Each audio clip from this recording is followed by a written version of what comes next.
వేములవాడ దేవాలయంలో కోడెల మరణం తెలంగాణ రాష్ట్రానికి అరిష్టమని మాజీ మంత్రి హరీష్ రావు అన్నారు. కోడెలను కాపాడడం ప్రభుత్వానికి చేతకాకపోతే బీఆర్ఎస్ కి కోడెల సంరక్షణ బాధ్యత అప్పగించండి, మేం కాపాడుకుంటామన్నారు. రేవంత్ నిర్లక్ష్య వైఖరి వల్ల రాష్ట్రానికి అరిష్టం జరుగుతుందని మండిపడ్డారు. రాష్ట్ర ప్రభుత్వం రైతు బంధు కింద ఎకరాకు 18,000 రూపాయలు రైతులకు బకాయి పడిందన్నారు. 48 గంటలు కాదు 48 రోజులు గడిచినా రైతులకు వడ్ల కొనుగోలు డబ్బులు రాలేదని నిప్పులు చెరిగారు. జొన్నల కొనుగోలు జరిగి 2 నెలలు గడిచినా ఒక్క రూపాయి కూడా రైతులకు ఈ ప్రభుత్వం చెల్లించలేదని ఫైర్ అయ్యారు.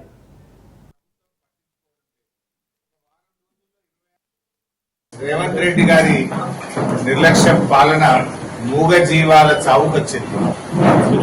వేములవాడ కోడెల మరణం తెలంగాణకు అరిష్టం. వారం రోజుల సమయంలో వేములవాడ దేవస్థానంలో భక్తులు సమర్పించిన కోడెలు మరణించడం ఇది చాలా దురదృష్టకరం. ఇది రాష్ట్రానికి అరిష్టం. దీనివల్ల భక్తుల మనోభావాలు కూడా బాగా దెబ్బతింటా ఉన్నాయి.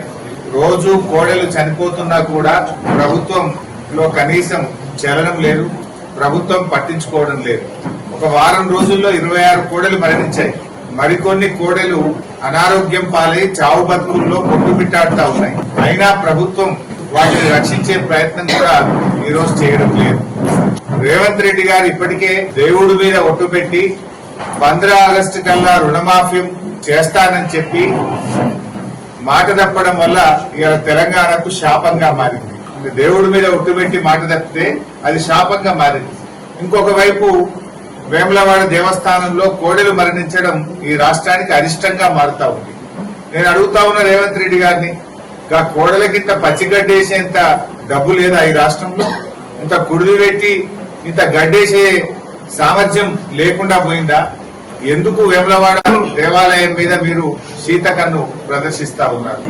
ఎందుకు ఈ నిర్లక్ష్య వైఖరిని ప్రదర్శిస్తా ఉన్నారు? ఎందుకు ఈ ప్రభుత్వం స్పందించడం లేదు? మీ ఇంటెలిజెన్స్ వ్యవస్థ ఏం చేస్తుంది? మీ అధికారులు ఏం చేస్తా ఉన్నారు? మీ కలెక్టర్ ఏం చేస్తా ఉన్నాడు? మీ యొక్క పశుసంవర్ధక శాఖ ఏం చేస్తా ఉంది? దేవాదాయ శాఖ ఏం చేస్తా ఉంది? అందరు నిద్రపోతున్నారా అని నేను అడుగుతా ఉన్నాను. ఇలా భక్తులు సమర్పించిన కోడలను కాపాడలేని దుస్థితిలో ఈ రాష్ట్ర ప్రభుత్వం ఉంది. అన్నింట్లా నిర్లక్ష్యమే. చివరికి దేవాలయాల మీద కూడా మీరు నిర్లక్ష్యం వహిస్తా ఉన్నారు.